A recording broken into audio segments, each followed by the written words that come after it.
Creemos que hay que cambiar la Constitución también para garantizar una justicia independiente en España. Que no lo hay. Una justicia independiente, en fin, que no nos dé el espectáculo que nos da la justicia cotidianamente.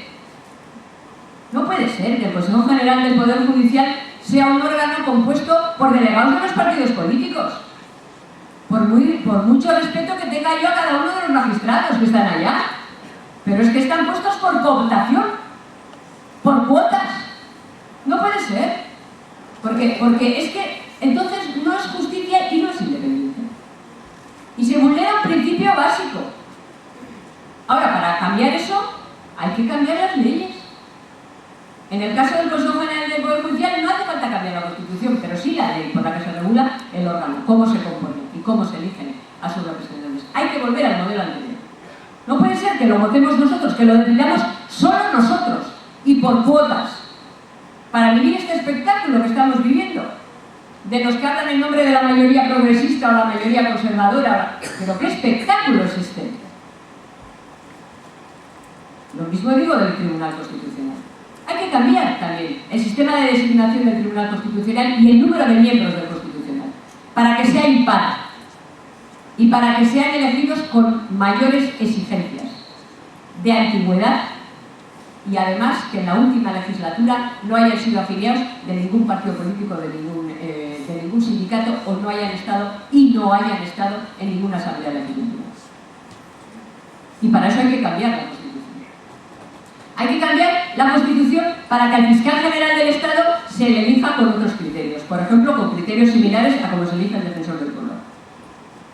Para lo mismo, para que sea, en fin, mayoría, 2/3 o 3/5 y que no, o sea, en fin, que la propia forma de elegirlo y las exigencias de su perfil garanticen que tiene autonomía.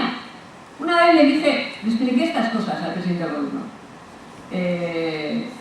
y me dijo, cuando hicieron ese pacto, ¿se acuerdan ustedes que a los pocos meses de iniciarse esta legislatura el Partido Popular y el Partido Socialista anunciaron que habían hecho un pacto de Estado sobre la justicia? Y lo anunciaron a bombo y platillo, gran pacto de Estado sobre la justicia. Era que habían acordado repartirse el Consejo General del Poder Judicial. Y tantos me toca a mí, tantos te toca a ti, le vamos a dar una al PNV y otra a CIU para que la tarta quede con guindas, y entonces le damos una guinda de un color a uno y otro, y entonces nos queda precioso. A eso le llamaron el pacto por la justicia.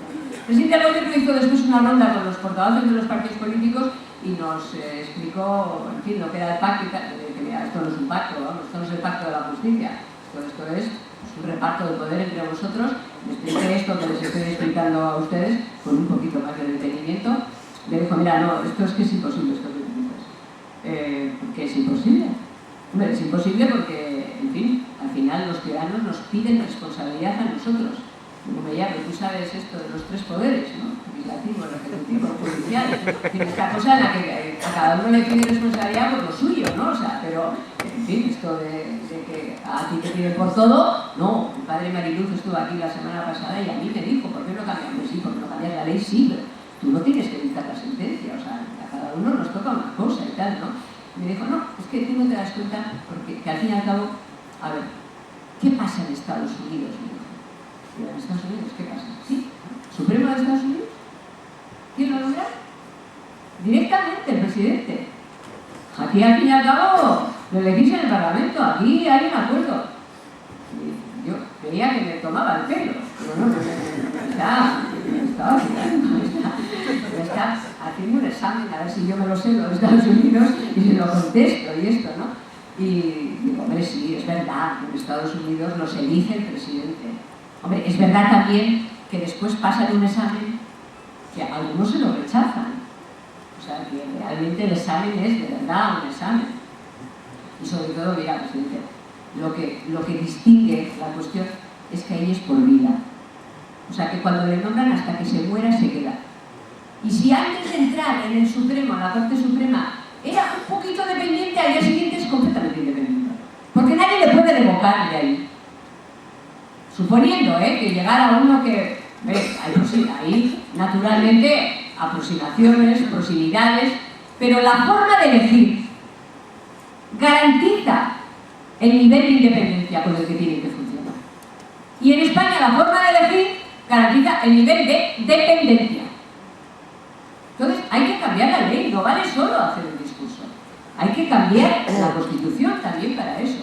Y hay que cambiar, por hablar de otra reforma y no explicarles todas al completo, hay que cambiar también la ley electoral. Que yo creo que es otro de los grandes fraudes del sistema español actual. A ver, se lo voy a explicar por qué le he llamado fraude. Porque no es un fraude inicialmente perseguido. Yo creo que el legislador, la ley electoral actual es una ley que se hizo pues, al principio de la transición, al final de la transición, al principio de la democracia.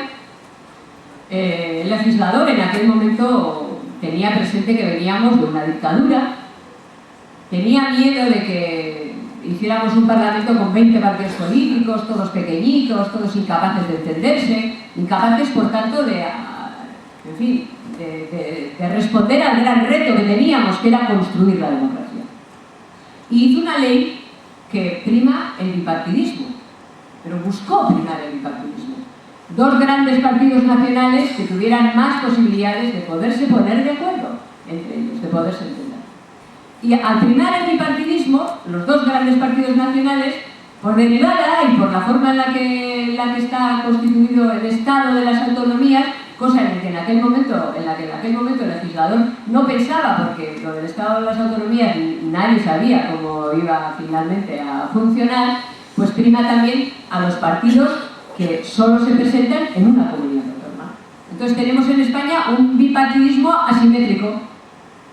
Dos grandes partidos y quienes dan la mayoría cuando no hay mayoría absoluta, a pesar de tener un sistema proporcional, es difícil alcanzar la mayoría absoluta, son partidos nacionalistas que terminan definiendo, cuando quien gobierna es un irresponsable, en el sentido de no tener responsabilidad, terminan definiendo políticas nacionales.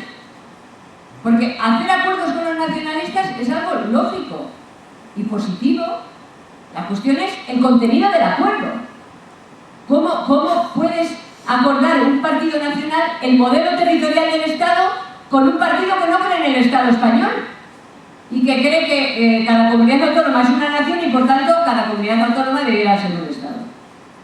Entonces, este sistema derivado de la ley electoral actual y de la incontinencia de los gobernantes nos ha llevado a una situación verdaderamente insoportable.